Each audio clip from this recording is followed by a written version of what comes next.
Today's lesson is called Plus Talk, Working on a Group Project.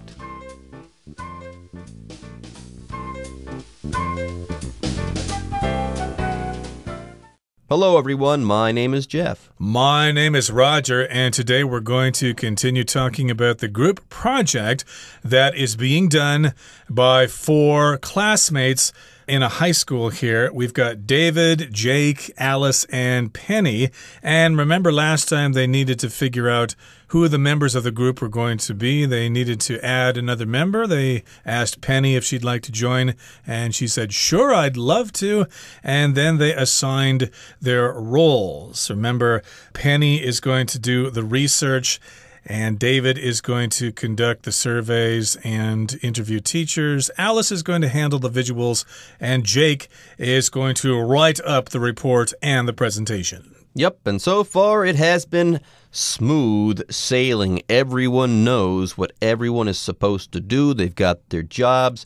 It seems like everyone is getting along and that they're working well together. There have been no disagreements up to this point, but that's all going to change. You see, part 3 of this month's Plus Talk dialogue is called Having an Argument. So people are going to have a disagreement today. Someone's going to do the wrong thing maybe, and you know what?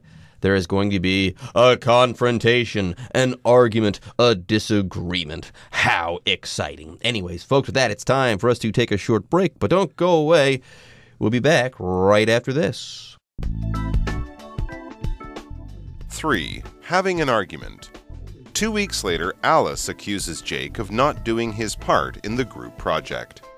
We have to present our report in a week, and everyone's been working like mad.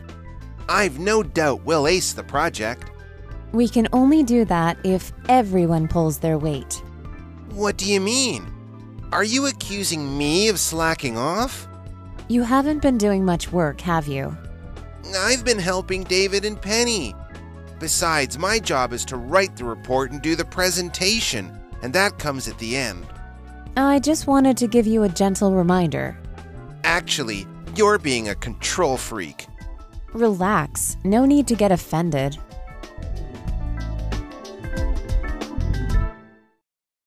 大家好，第一部分我们看到片语 do one's part 表示尽本分，做好分内的事，像是 Jeff did his part to make sure the project was a success.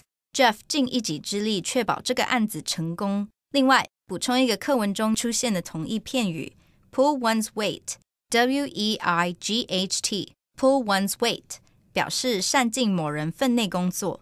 weight 在此指责任、重担。我们可以说 Every member of this team needs to pull their weight. 小组里的每个成员都要尽自己的本分。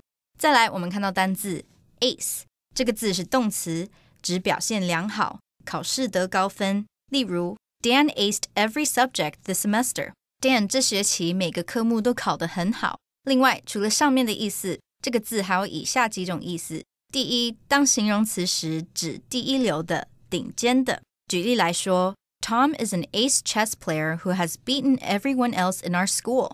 Tom 是顶尖的西洋棋棋手，打败了我们学校的所有人。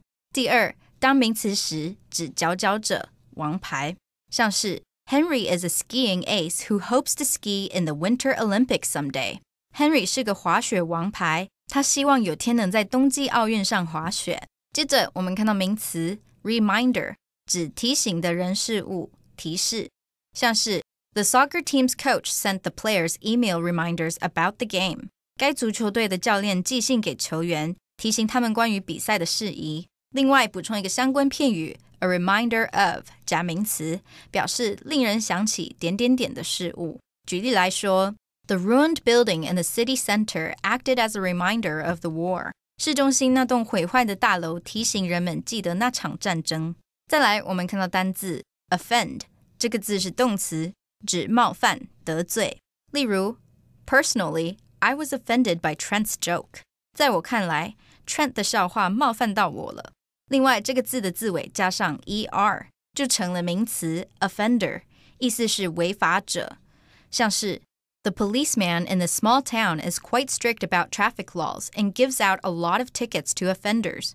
该小镇上的警察对交通法规非常严格，开了许多罚单给违法者。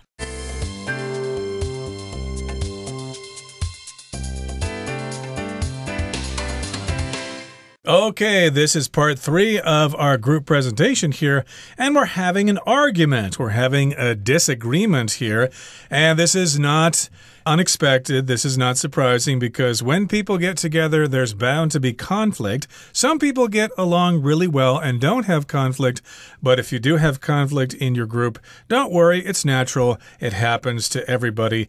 And of course, if you have conflict, you're going to have an argument where people are saying things to each other.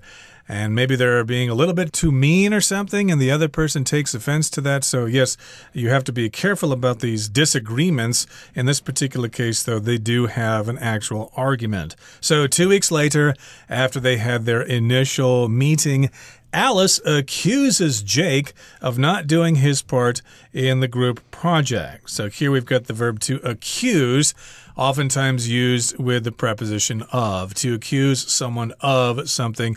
When I was a kid, I was accused of stealing from the local dime store. That actually turned out to be my neighbor Todd. Yeah, that sounds terrible. You should not steal things. You shouldn't blame others, and you shouldn't accuse people of things either unless you're certain that you are right. Now, Alice says we have to present our report in a week, and everyone's been working like mad. That's what Alice says here. Apparently, though, Jake has not been working like mad, and we'll learn more about that in the coming lines. Like mad here just means that you've been working frantically, as if you've gone crazy, as if you've gone nuts. Like mad, like crazy, they mean the same thing. And Jake says, I've no doubt we'll ace the project. Ace here as a verb, that just means you do a really great job. In fact, you do the best job on something.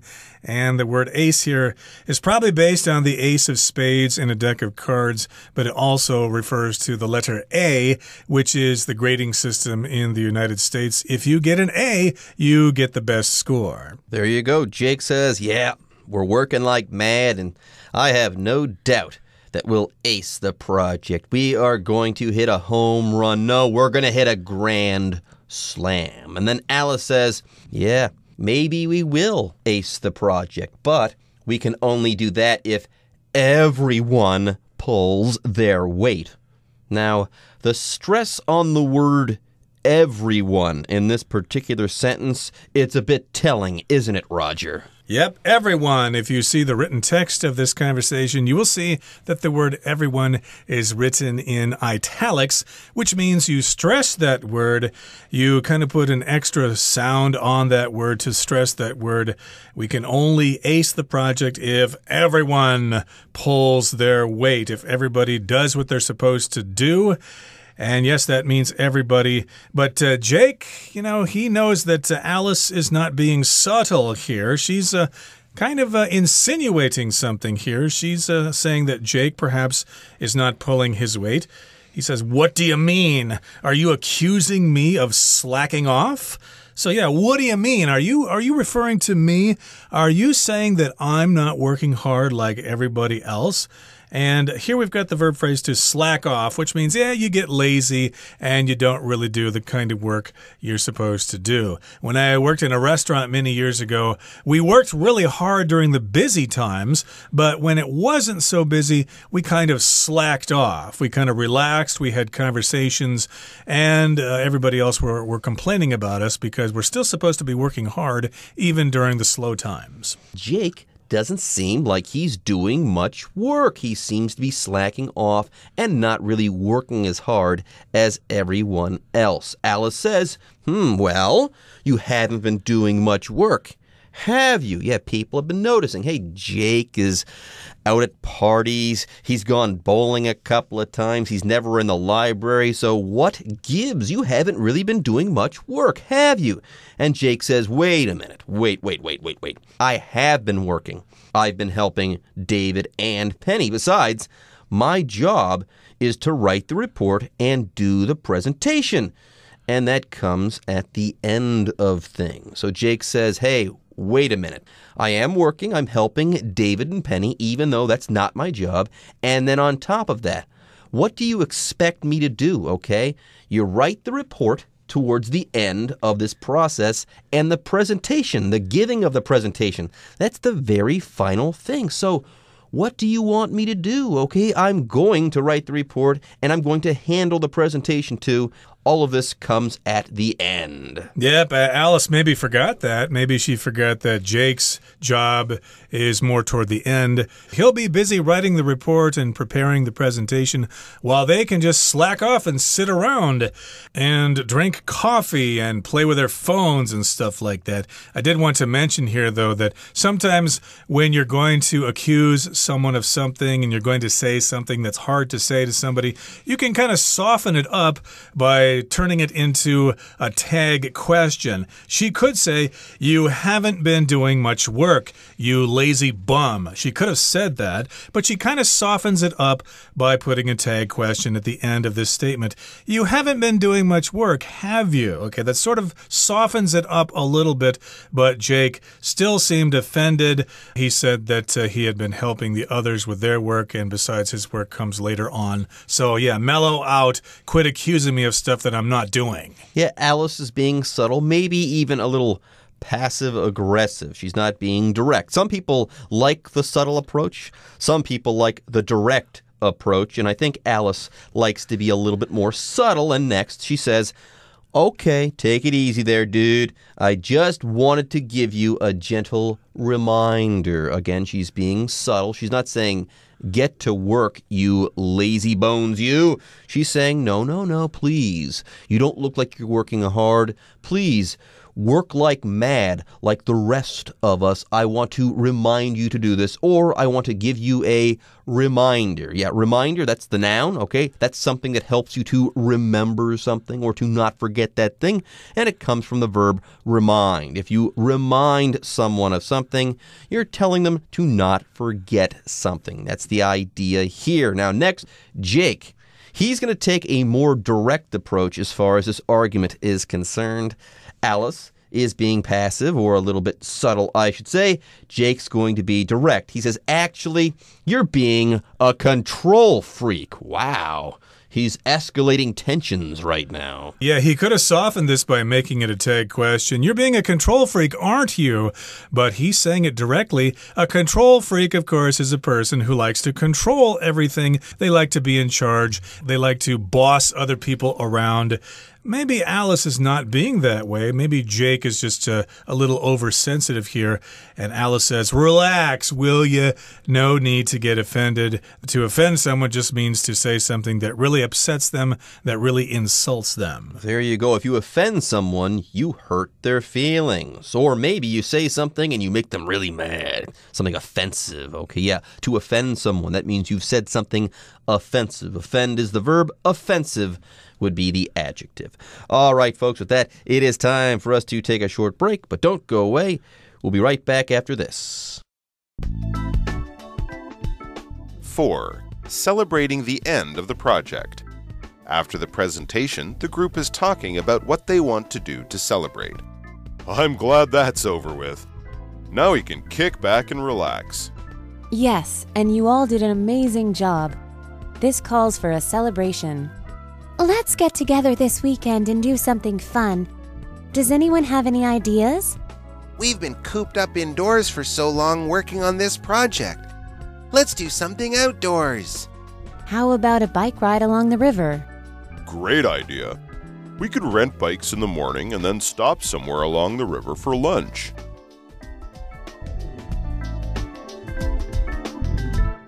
最后第二部分，我们看到片语 kick back。表示放松，好好休息。例如 Tim likes to kick back after work and read novels or watch television. Tim 下班后喜欢放松一下，阅读小说或看电视。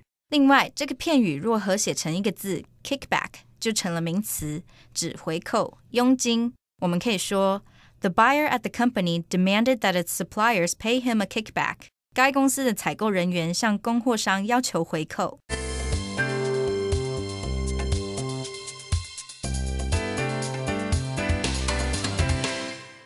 Okay, let's continue with our lesson. It's part 4 now. They're celebrating the end of the project. So remember, it's only natural that you have conflicts while you're going through a group project, but in the end, everything will be okay. Unless you get a really bad score, then you're going to hear lots of accusations. It's all your fault. You were supposed to do the research, but you didn't. I did do the research. You were supposed to do the visuals and you failed. Those visuals were all in black and white. They weren't in color. We lost the project because of you. But it turns out here that they actually did do a good job in the presentation. And if you do a good job with something, you can celebrate at the end of the project. So that's what they're doing here. They're celebrating. They're probably having a big meal together. They're having some drinks. Maybe they're partying. Maybe they're going to a disco or a nightclub and dancing the night away. Who knows? It's time to celebrate. Yeah, after the presentation, the group is talking about what they want to do to celebrate. And David says, I'm glad that's over with. Now we can kick back and relax. By the way, this is a phrase in English. You'll hear it quite often. Sometimes people say, I just want to kick back and relax. That just means you want to take it easy and relax. Yep, kick back and relax. If you're going to go surfing, for example, or if you're going to enjoy the day at the beach, you can kick back and relax. Of course, if you sit down in a lounge chair, you will kick your legs up. So kicking back means just kind of sitting down to relax and have a good time. You don't need to worry about things. You don't need to work hard. You can relax and lower your blood pressure and realize that life is worth living after all. Now here Alice says, yes, it is time for us to kick back and relax, and you all did an amazing job. This calls for a celebration. So here it sounds like Alice is indeed in charge of this. When your group does a good job, it's a good idea to tell everybody that they did a good job. So yes, Alice says you did an amazing job. You all pulled through. You played your parts well, and this calls for a celebration. It's time for a celebration. This is an appropriate time to have some kind of celebration. Anyways, Penny says, I think this is a good idea. We should get together. Yeah, let's get together this weekend and do something fun. Does anyone have any ideas? And then Jake says, we've been cooped up indoors for so long working on this project. Let's do something outdoors. Good idea. If you've been cooped up indoors, maybe you want to get outside. By the way, if you are cooped up, that means you are stuck somewhere. You're stuck indoors, let's say, and you can't really go outside. You can't really move around freely. Yeah, let's go outdoors. But remember, when you use this word as an adjective, you need to knock off the S there. Like football, soccer is an outdoor sport, whereas basketball is oftentimes an indoor sport. It is played indoors, especially during the winter. But they're going to do something outdoors. And Alice has a suggestion here. How about a bike ride along the river? That is a popular activity here in Taiwan. You can relax, you can watch the birds, you can sing songs together, you can have a grand old time. David says, great idea. We could rent bikes in the morning and then stop somewhere along the river for lunch. Sounds like a pretty good plan. All right, folks, with that, this month's Plus Talk Dialogue is officially in the books, and it's time for you guys to hear from the Chinese teacher.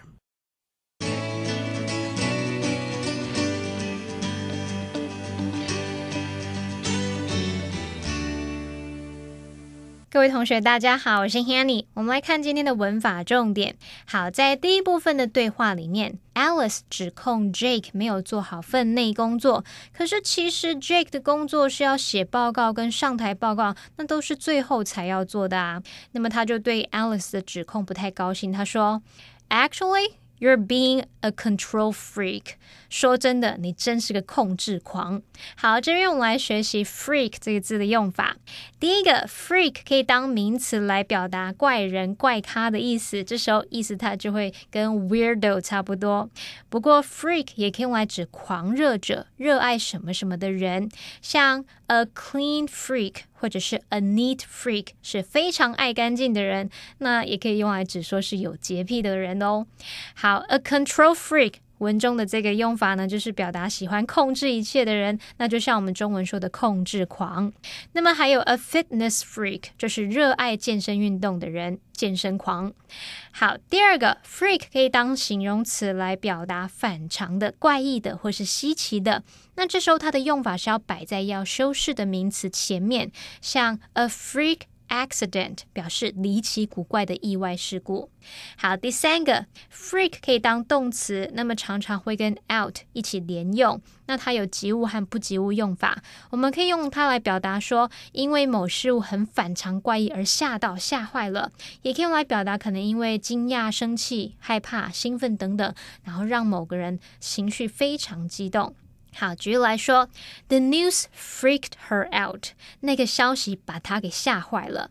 好，那么当我们对别人说 Don't freak out， 就是叫对方说不要惊慌，不要着急咯。好，那么另外在口语中呢 freaking 可以用来加强语气，它可以当形容词或副词来表达糟透的、极为怎么样、非常怎么样、十分怎么样。好，那么假设有人说The trip was a freaking nightmare， 意思就是那趟旅程简直是场噩梦啊，或者是说 That was freaking cool， 那真的超酷的。好，不过要提醒同学们，其实 freaking 这个字就是蛮不礼貌的用法，所以当你在发表生气言论的时候，千万尽量不要用到这个字哦。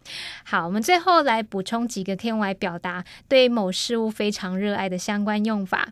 好，像第一个 fanatic FANATIC， 好，我们知道 fan 这个字可以表达什么的迷，那么 fans 就是粉丝嘛，我们在 fan 后面加上 ATIC 变成 fanatic 这个字，就可以形容说是狂热的，它也可以当名词来表达狂热者或是入迷者，像 a religious fanatic 是指宗教狂热分子，那么 a fishing fanatic 是指非常热爱钓鱼的人，是个钓鱼迷。好，第二个补充的是 maniac MANIAC maniac 它本身有疯子的意思，可是可以当形容词来形容狂热的，或是当名词来表达入迷者，像 a movie maniac 电影迷， a sports maniac 运动迷。那么第三个补充的是 buff BUFF buff 是指爱好者、行家或者是迷，像 a history buff 就是历史迷， a music buff 音乐迷。好，那么以上今天重点整理，我们回顾今天的单字吧。Accuse. The store manager accused Jeremy of stealing the money from the cash register. Ace. Maria really aced her performance in the play, didn't she? Reminder. The visit to my old elementary school was a reminder of my childhood. Offend. Jerry didn't mean to offend his classmates with his bad joke.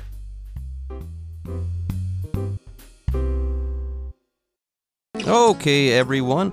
With that, today's article is now complete. But, as always, we sure hope that you guys have enjoyed reading along with us. Anyways, I'm Jeff. I am Roger. See you next time.